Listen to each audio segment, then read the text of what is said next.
मौसम विभाग ने देश के 31 राज्यों और केंद्र शासित प्रदेशों में आज आंधी बारिश का अलर्ट जारी किया है। राजस्थान, मध्य प्रदेश, छत्तीसगढ़, गुजरात, दिल्ली, हरियाणा समेत कई राज्यों में तेज हवाओं के साथ बारिश हो सकती है।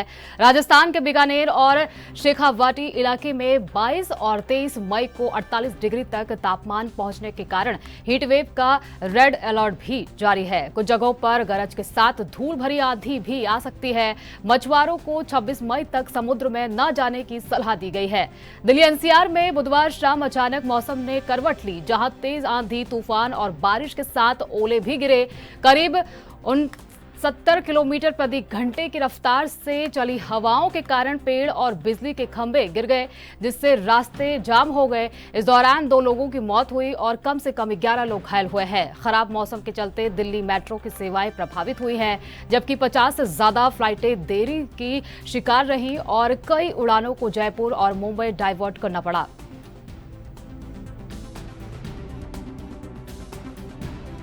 ये रात में बहुत ज्यादा भीषण आंधी तूफान आने के कारण बहुत सारे पेड़ टूट गए और बहुत सारी ये पुल की रास्ताएं बंद कर दी गई और पेड़ों की पुलों की वो लगी ग्रिल वो टूट गई है और यात्री को काफी ज्यादा परेशानी का सामना करना पड़ा। तूफान रहा रात में ये रास्ते भी बंद कर दिए गए थे और मैं तो सरकार से कहना चाहता हूँ कि इन पे सही ढंग से ध्यान दिया जाए, इससे कि किसी के साथ हादसा ना हो। नहीं, नुकसान तो बहुत हुआ है। अगर यहाँ और कोई होता तो उसमें आदमी दब जाता। वो इतनी तेज आया है कि आप खुद देख सकते हो।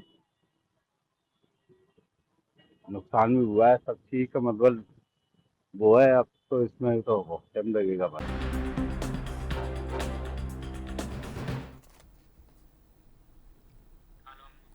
ज्यादा जानकारी के लिए हमारे संवाददाता अंबुज उपाध्याय हमसे जुड़ गए हैं। अंबुज, किस तरह के हालात हैं अभी? अचानक मौसम ने करवट ली है, दिल्ली में क्या स्थिति है?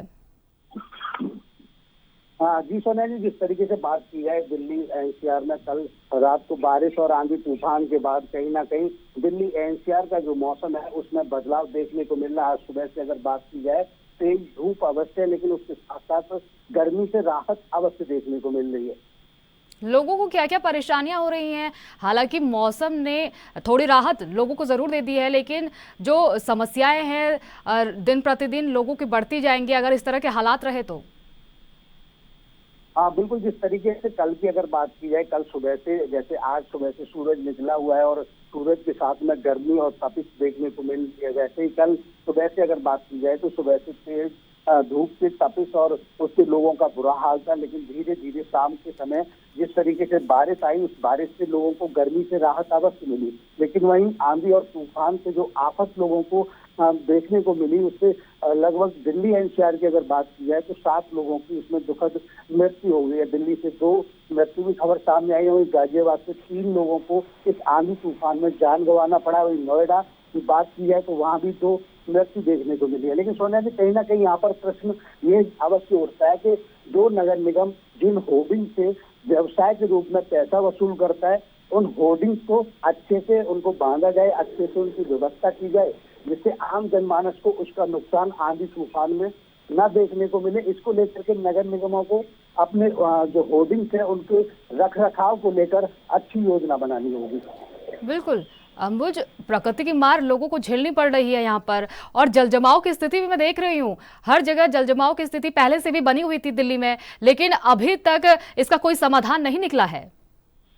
बिल्कुल, जिस तरीके से दिल्ली सरकार की तरफ से ये वादे किए जा रहे थे कि दिल्ली वासियों को इस बार जल भराव की समस्या का सामना नहीं करना पड़ेगा। हमने कुछ हॉट स्पॉट है, लगभग 149 स्पॉट की बात की थी, जिसमें से 10 हॉट स्पॉट ऐसे चिन्हित किए थे जहां पर बरसात के बाद पानी का जल भराव होता ही होता है। तो ऐसे में दिल्ली सरकार की तरफ से ये वादे किए जा रहे थे कि इस बार दिल्ली वासियों को जल भराव की समस्याओं का सामना नहीं करना पड़ेगा। लेकिन कल की ही बारिश के बाद जिस तरीके से जल भराव हुआ है, चाहे वो मिंटो ब्रिज की बात की जाए या फिर अन्य जगह पर जहाँ पर पहले से ही हॉट स्पॉट रहे हैं, तो ऐसे में कहीं ना कहीं ये पोल खुलती हुई नजर आई है दिल्ली सरकार के उन वादों की जो दिल्ली सरकार करती आ रही थी कि हमने ऑटोमेटिक पंप से लेकर के तमाम ऑपरेटर जैसी व्यवस्थाएं की हैं, जो कि दिल्ली के अंदर जल भराव की समस्या है इस बार देखने को नहीं मिलेगी। लेकिन पहली बारिश है, मानसून से पहले की बारिश है। ऐसे में पीडब्ल्यूडी मिनिस्टर के प्रवेश वर्मा द्वारा एक मीटिंग भी ली गई थी, जिसमें अधिकारियों को ये निर्देश दिए गए थे कि आने वाले समय में जल भराव ना हो,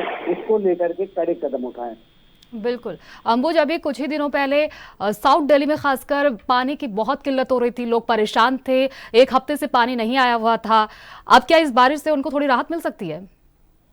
हाँ बिल्कुल, बारिश के बाद में जो दिल्ली के अंदर जो पानी आता है, जिसमें लगभग जो हरियाणा से और उत्तर प्रदेश से दिल्ली को पीने के लिए जो पानी दिया जाता है, तो ऐसे में बरसात होती है, बरसात के साथ नदियों में पानी का फ्लो बढ़ता है, तो धीरे धीरे उस पानी की जो मांग है, उस पानी की मांग को ये राज्य आपस में मतलब एक दूसरे के साथ जो इनका तालमेल रहता है, उसको में बढ़ोतरी होती है। जब पानी की समस्या कम होती जाएगी, नहरों में और नदियों में पानी का जल स्तर बढ़ता है, तो उसमें पानी की जो दिल्ली को पानी की जितनी मांग है उतना उसको मिलता जाएगा। तो ऐसे में ये आवश्यक है, बारिश होने के बाद कहीं ना कहीं दिल्ली के अंदर जो पानी की किल्लत देखने को मिल रही थी, उसमें जरूर राहत मिलेगी। ठीक है, बहुत बहुत शुक्रिया अंबुज इन तमाम जानकारी के लिए।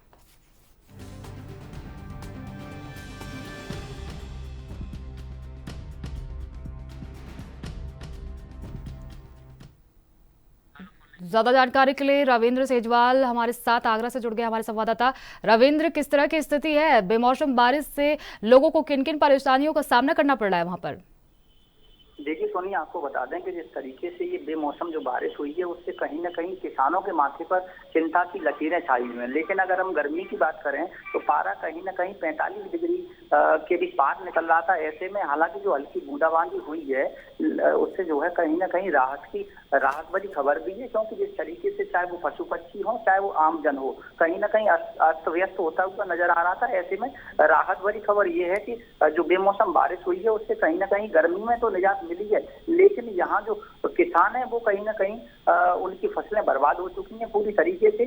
चाहे वो तरबूजे की फसल हो या अन्य किसी जो फसलें हैं, जो सब्जियां हैं, वो कहीं ना कहीं बर्बाद होती हुई नजर आ रही हैं। एक तरफ गर्मी का प्रकोप था, किसानों को जो है बिजली पानी मुहैया नहीं हो पा रहा था। ऐसे में जब पानी बारिश हुई, आंधी आई, लेकिन इसमें यहाँ नगर निगम की भी साफ पोल खुलती हुई आगरा के अंदर नजर आ रही है। जिस तरीके से कुछ सीवर ऐसे हैं जो पहली ही बारिश में उफान पर देखे गए हैं, साथ ही साथ नगर निगम के जो होर्डिंग्स थे वो भी कहीं ना कहीं टूटकर आंधी में जो गिर पड़े हैं, तमाम पेड़ टूटे हैं, तमाम जो विद्युत विभाग के पोल हैं वो कहीं ना कहीं धराशायी हो गए हैं। ऐसे में आम जनमानस जो है अस्त व्यस्त हुआ है, क्योंकि बेमौसम जिस तरीके से बारिश और आंधी का प्रकोप आम जन पर पड़ा है, तो कहीं ना कहीं लोग इससे प्रभावित होते हुए नजर आ रहे हैं। क्योंकि जिस तरीके से सड़कों पर, चाहे वो तीर्थ नगरी बटेश्वर की बात करें, तो बटेश्वर में जगह जगह जो रोडों पर गड्ढे हैं वो कहीं ना कहीं उफान लेते हुए नजर आ रहे हैं। ऐसे में जो आम जनमानस है, पर्यटक हैं, जो श्रद्धालु हैं, उन्हें भी कड़ी जो मुसीबत है उसका सामना करना पड़ रहा है। जी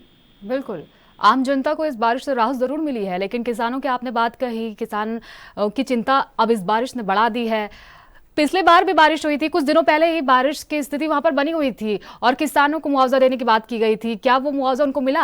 अब इस तरह की स्थिति फिर से उत्पन्न हो गई है, किसान फिर से परेशान हो गए। लेकिन हर बार ये कहा जाता है कि किसानों का समाधान किया जाएगा, उनके मुआवजा दिया जाएगा, लेकिन शिकायत उनकी तरफ से रहती है कि मुआवजा टाइम से नहीं मिल पाता है। देखिए सोनिया, आपको बता दें कि जिस तरीके से लगातार जो शासन और प्रशासन है वो कहीं ना कहीं किसानों के हित में कार्य कर रहा है, लेकिन समय से कोई कार्य ना होने के कारण ना तो अभी किसानों को मुआवजा दिया जा चुका है और ना ही किसी प्रकार की उन्हें सहायता राशि मिली है। आपको बता दें कि जिस तरीके से ये बेमौसम जो बारिश और आंधी हुई है, इससे किसानों की जो फसलें हैं पूरी तरीके से चौपट हो चुकी हैं। किसान के माथे पर चिंता की लकीरें इस कदर छाई हुई हैं कि आखिरकार देश का अन्नदाता जब ऐसी मुसीबतों से जूझेगा तो आखिरकार वो आम जनमानस के लिए अनाज किस तरीके से उत्पन्न करेगा। जो समस्या है वो उत्पन्न हो चुकी है, क्योंकि ना तो उन्हें सहायता राशि मिल रही है, ना ही उन्हें जो फसलें बर्बाद हुई हैं उनका भी आकलन किया गया है। सरकार लगातार वादे तो कर रही है कि किसानों को मुहैया जो धन है जो आवंटित किया जा रहा है वो कहीं ना कहीं उनके खाते में तत्काल दिया जाए या फिर उन्हें चेक के माध्यम से दिया जाए, लेकिन दरअसल पर अगर जमीनी हकीकत जानने की अगर कोशिश करते हैं तो कहीं ना कहीं किसान पूरी तरह से प्रताड़ित है। किसान को आखिर किसी भी प्रकार से कोई मुआवजा राशि नहीं अभी तक प्राप्त हो चुकी है। जी सोनी, बहुत बहुत शुक्रिया रविंद्र इन तमाम जानकारी के लिए।